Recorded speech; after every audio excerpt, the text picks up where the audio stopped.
Yeah, so Vivian, Kara just laid out how the policy certainly seems inconsistent, but should Twitter and Facebook at least be commended for doing this fairly quickly, at least quicker than we have in the past? I believe the Facebook post, Twitter post came out just about 3 hours after the article went up. And are we seeing these companies now become more arbiters of truth, something that Facebook said that it would not become? Well, I don't know about arbiters of truth, but to your primary question, yes, they are absolutely doing the right thing. And could they have done it a lot sooner? Should, as Kara points out, Mark Zuckerberg squashed Holocaust denial posts much sooner? Of course. But at least they're starting to do the right thing. They're just not explaining it as well as they could. And Twitter CEO Jack Dorsey seemed to admonish his own staff in a tweet last night saying we did a bad job of explaining it. But if you really drill down into their reasons, again, explained not very well, they made the right call. Again, I submit if the New York Post story had not embedded documents, the provenance of which are completely unverified, we wouldn't be having this conversation. Kara, I guess the question now is, and you said the most important thing, and that is that they're a private company, they can do whatever they want. But where is the line to where they're not just restricting content, but the public's ability to listen to public officials, to listen to House Judiciary, to listen to the press secretary? I mean, and are they making this step off on the fly, or are they reaching into a toolbox that they've had plenty of time to build? Oh, they blocked me when I put I linked to a story that had a phone number in it, and then they unblocked me. You know what I mean? That was their rule, and I was sloppy, and they did that. So no, but there's lots of ways these people can get their information out. That's kind of ridiculous to treat them like they're utilities or that they're part of the government, because they're not. There's lots of opportunity for the people to know. They don't have to know it from Facebook or Twitter anymore. They have to know it from the New York Times. You don't have to buy the New York Times, or you can buy it or whatever. And so I think that's just sort of, this idea of calling for the FEC to look into this and election interference. I mean, it's rich, given the history of election interference has mostly been from the Russians and other malevolent forces.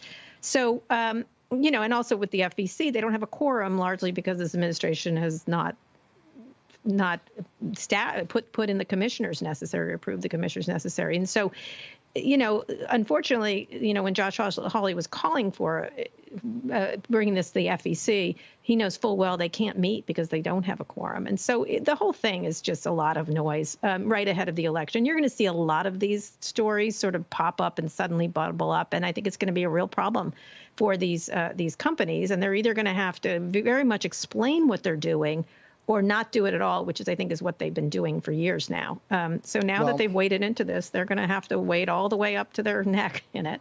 Also, Vivian, here's my problem with the argument that they're private companies, they can do what they want. These social media giants, by nature of what they have created, have outsized power over information distribution, and laws could be set up in such a way, we're talking about Section 230 these days, where they're more responsible for the choices they make about how information gets distributed. So it seems, you argue they made the right call. It seems like they made the call based on two entirely different premises. Twitter on, boy, this is probably true, but it's stolen, and Facebook on, we don't know whether this is true, but the end result is the public has had their access to information restricted. And it seems to me we should expect government to have some response to this.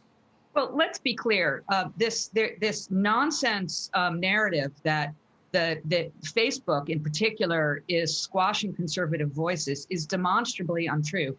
Kara Swisher's colleague, Kevin Roos, publishes daily the top 10 most engaged posts, and they are almost always 80, 90% conservative voices. So, those that are calling out for regulation to make sure this kind of favoritism one way or the other doesn't happen, be careful what you wish for. And I worry about regulation. Some regulation, maybe, if it's illegal content. I think what's needed is much better, smarter policy on behalf of the platforms. I think a lot of us, myself as part of the Aspen Institute included, are going to be digging into this much more after the elections. But I'm a little worried about government overreach, I have to be honest.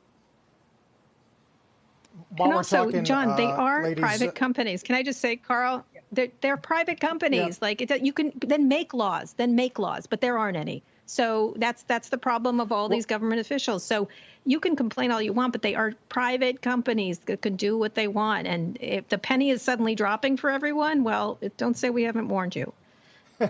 I'm sorry. It's just, to that it's very what they point, are. Kara, it's what they are. As we're talking, Senator Cruz says that Senate Judiciary will vote on Tuesday to issue a subpoena to Dorsey, which will, again, sort of set up a war in person about whether or not these things are legitimate. Well, can I just say something? Blah, blah, blah, blah, blah, blah, Yeah. Senator Cruz. Like, then you've had years and you've had lots of power to do something about it. And it's called making legislation, and that requires compromise and actual forethought instead of releasing Twitter comments. Come on.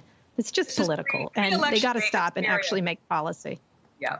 Whatever. We do need a lot Blah, more blah, blah, blah. information about how these decisions are being made, and we'll see if there are any new laws that come of it.